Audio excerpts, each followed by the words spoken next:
Folks, welcome back to Delboy's Garage. Okay, this is part 7 of Project Tow Hitch, which is the daft idea of being able to tow a trailer behind the rat bike known as Damage. Just so that when we go to the Bulldog this year or next, we can tow some decent cargo and a sizable tent and some odds and ends that we can't normally get on the bike. So today, the main 4 spars, the 4 main frame spars that are going to form the tow hitch, just need a bit more strengthening. So I'm just going to double up the thickness of the tubing and weld that. Try not to blow through it. Seem to have got the welding on a path of improvement, as you've seen, and I'm very happy about that, but it can go backwards at any time, so I'm not resting on any laurels. I'm just going to try and keep improving that. Once these tubes are strong enough, then they'll be formed into a 4-piece frame or a 1-piece frame, welded into one piece, bolted on the bike, using the bike as a jig, so that they're all square and straight. I need to get a tow ball, and I need to get a 360-degree tow ball, which basically means a normal tow ball has a thick spar underneath it, and that means that your trailer and your car can kind of rotate a reasonable amount. But a bike tow hitch has a lot less pin coming underneath and a bigger ball, so that effectively the bike can lean and the trailer doesn't pick up with it, or it doesn't stop the bike leaning. So I need to get a specialised tow hitch for that, or make one, whichever. But the whole thing needs to be strong enough so that when you're towing 150 kilos of stuff down the road, it doesn't detach itself and go its own sweet way, which would be uncool. So today, a little bit more welding, strengthening up. Stick around, stay tuned, and see how mad it gets. Okay, so here we go. Contraption number 1. Right, so what I've done here, I've just got these half tubes, which are going to form strength by means of going either side over this end section. So as I explained before, where these are, this section here about there is where that quarter plate finishes, and that could be a weak point. So I'm just kind of shrouding that section in, coming lower down to bring the strength further down, not transferring the strength area to somewhere else, just doubling it up. So effectively that will make this thickness double. So what we've done is we've got 2 of those either side of the tube, ground all the chrome off completely, pushed it all in nice and tight on the vise so everything's nice and tight, and once that's welded in, it's going to form a good solid 3mm thick tube, which is bike frame thickness.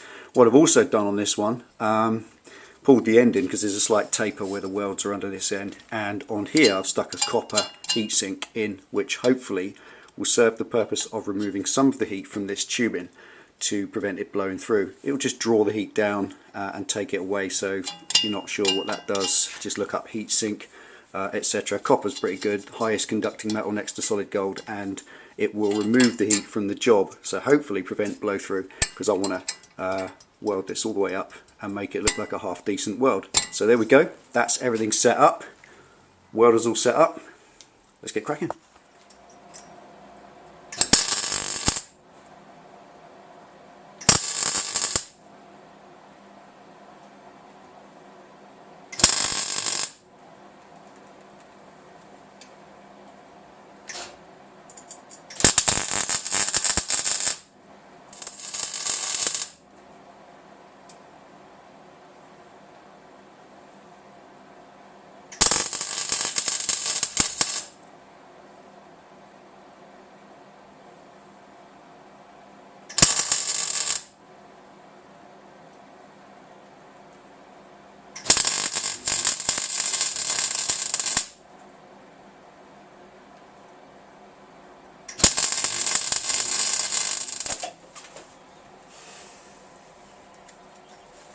Let battle commence.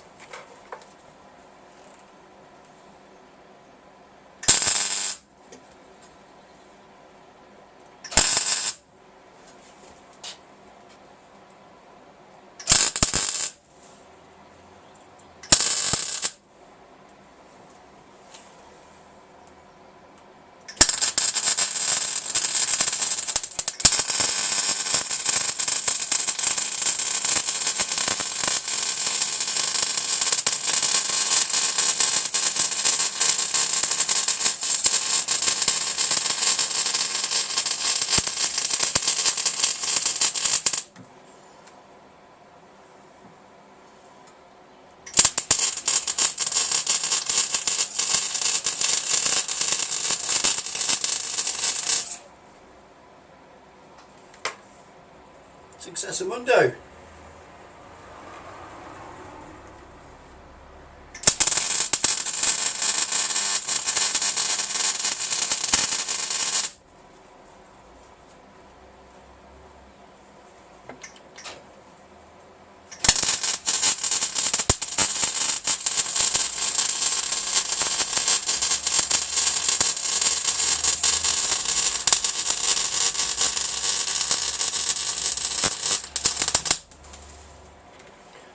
wiggle.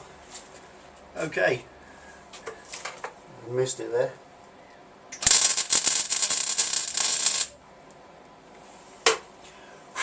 Right, as we can see, tiny bit too much wire.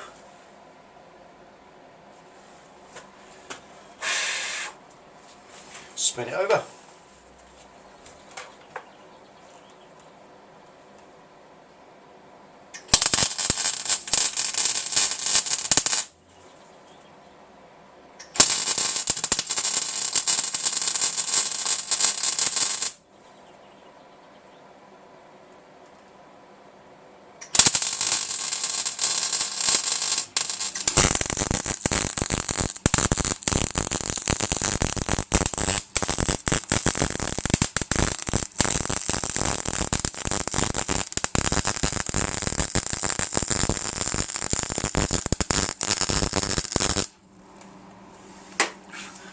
Okay,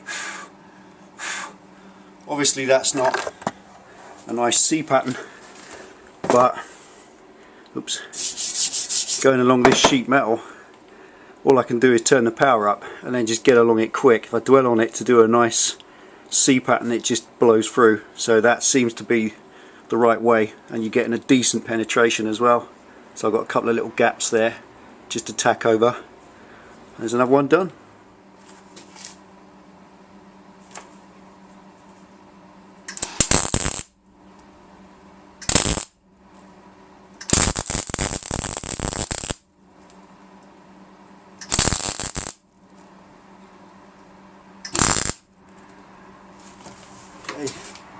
Right now, just want to tack on the bottom.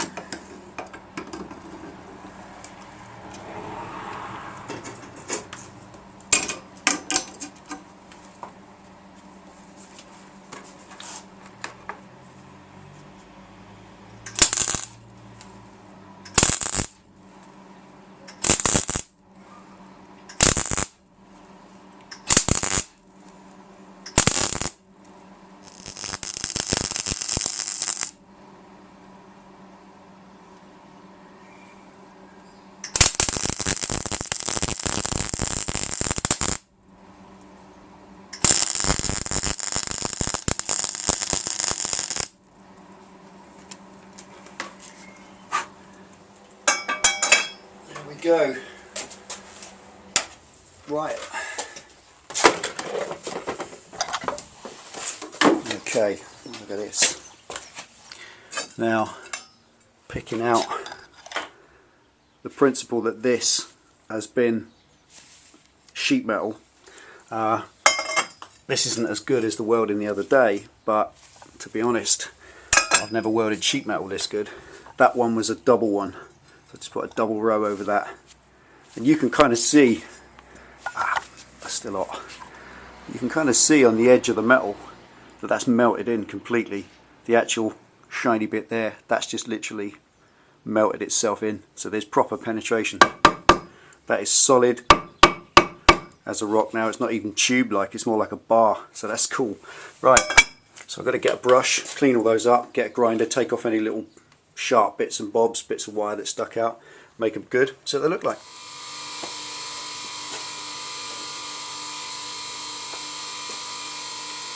Alright, let's have a clean up.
is it, cleaning up.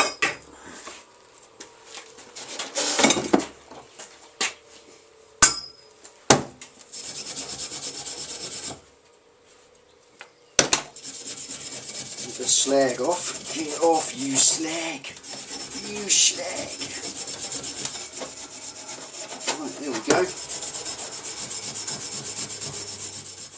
Right, there we are, all cleaned up. Now, today's sum total of work. All I've done now is just clean them up, really. Where there was a bit of weld piled, I just cleaned it down. But I've left them pretty much as they are because they're penetrating in so much that they're nice and flush. They're not sort of bird's nest standing on top anymore. So that's pretty good. We've got the cross pieces welded. They're in shape from the other day. We've now got these done. Now, it could be said now, obviously we've transferred the strength to here and they could crack here, but well, you know, how far do you go?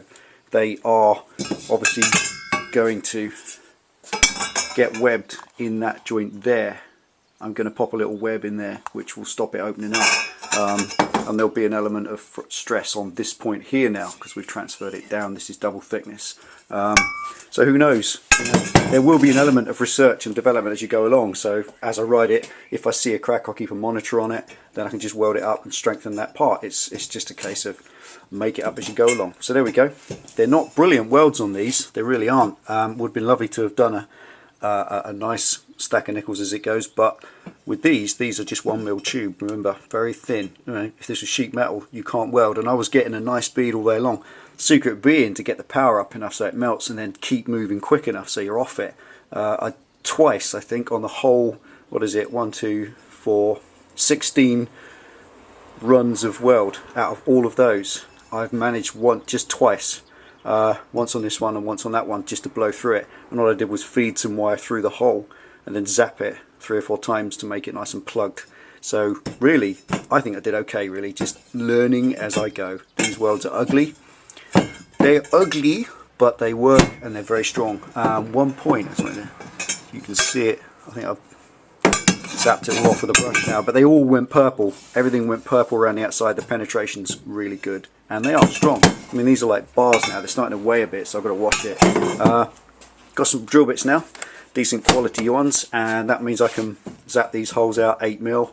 Then I've just got to sort out some bolts, then get it bolted on the bike. Zap these holes on the frame out a bit larger as well, so that then they can be all bolted on, and then bolt the whole all four of them on, line them all up, get everything straight and square and true, and tack it in position, and then we start actually creating the tow hitch itself. But this is the component parts done. That's it. We've now got part 7 done. These are all completely strong enough for the job for the moment. Once it's in one piece and it's a 4-way frame, then I can decide which way I want to brace it using extra tubing and maybe even some of the extra box section down the bottom there. There we go. That's been part 7. They're all in one piece now, ready to start making into a frame. Okay, that's all for now. Thanks for tuning in. Watch the Delboy's Garage. See you next time.